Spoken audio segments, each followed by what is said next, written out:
I'm shooting this video outside. It's a bit cold out here today, but I don't like making indoor videos. I like doing everything outside, so we're gonna keep it out here. First thing I want to talk about is the last pork chop video I made discussing her future. I want to thank everyone for your feedback on that video. I read every single comment on there, and I just want to say how much it means to me that so many people actually care about me and my animals and this channel in general. I never would have imagined when I started this channel 2 years ago and started uploading videos of my dog and my house and just stupid things that I do, that so many people would get involved with this.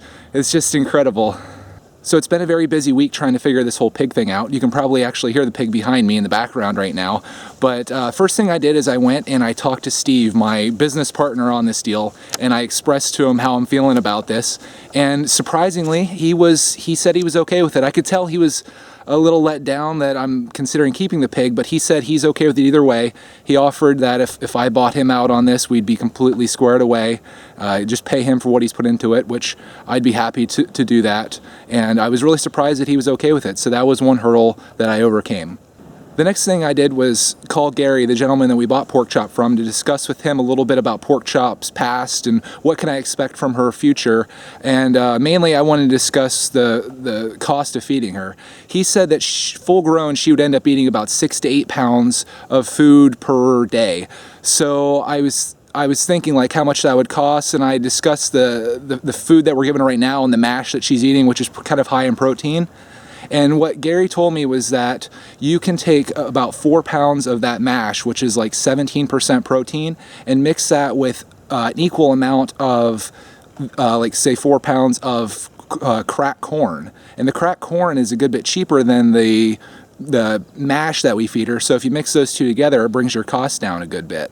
So after clearing everything with Steve and talking to Gary about the cost of feeding Porkchop, I decided to call a local feed mill that I have right in the same town that I live in. And I talked to the guy there, and he said 100 pounds of the mash that we feed her right now would cost me $17, which is almost the same price that Steve buys it for right now. He gets it for $16.45 from the Amish. So that was really good that I was able to find it for about the same price. And then I also asked him about the cracked corn, and he said that would be about $13 per 100 pounds. So I would basically be getting 200 pounds of food for her for a total of $30, and she would go through about 200 to 240 pounds of food per month. So my cost in all would be about $30 a month to keep her. So after thinking about all of these factors, I made the decision to keep Porkchop. So you might be wondering about the whole $30 per month cost and thinking that's a little high. Well, my mentality on this is that I'm going to consider Porkchop a second dog. Like, I kind of want a second dog anyway, so this is just going to be my second dog. And if you think of it that way, the cost of feeding her really isn't that bad. I feed Roxy probably about the same amount per month because we buy her some pretty good food. So I'm just considering her a second dog, and that cost is just going to be the cost of having her, and I'm okay with that.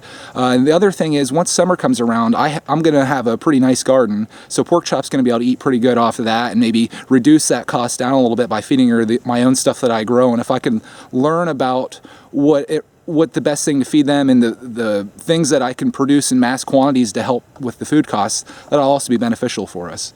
Another thing that's going to help with the cost of raising Porkchop is something that I really don't like to bring up, but it's the advertising in these videos. It's something that I don't like, and I'm sure most people don't like advertising, but it really does help with the cost of operating this channel.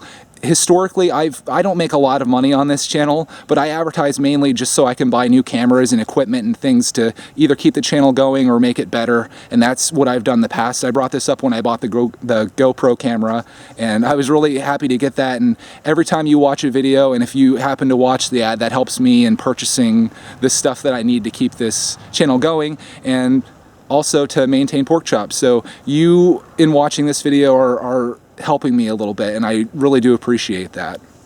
In the end, Porkchop's going to remain a part of our family. I know it's a decision that most of you wanted based on the response in the last video. Some people are going to be let down because they wanted to see the whole process of raising and slaughtering a pig, but like I mentioned in the last video, I'm just not the person for that. I'm a pet raiser, not a pet killer, and I just can't do it. So hopefully you're okay with that. I'm not a teacher. I'm still learning as I'm going, and you're along with me on this. So Porkchop's going to have plenty more videos here in the future. This is just the beginning of her story, and it's the beginning of our story. So thanks for coming along, and we'll have another video up soon.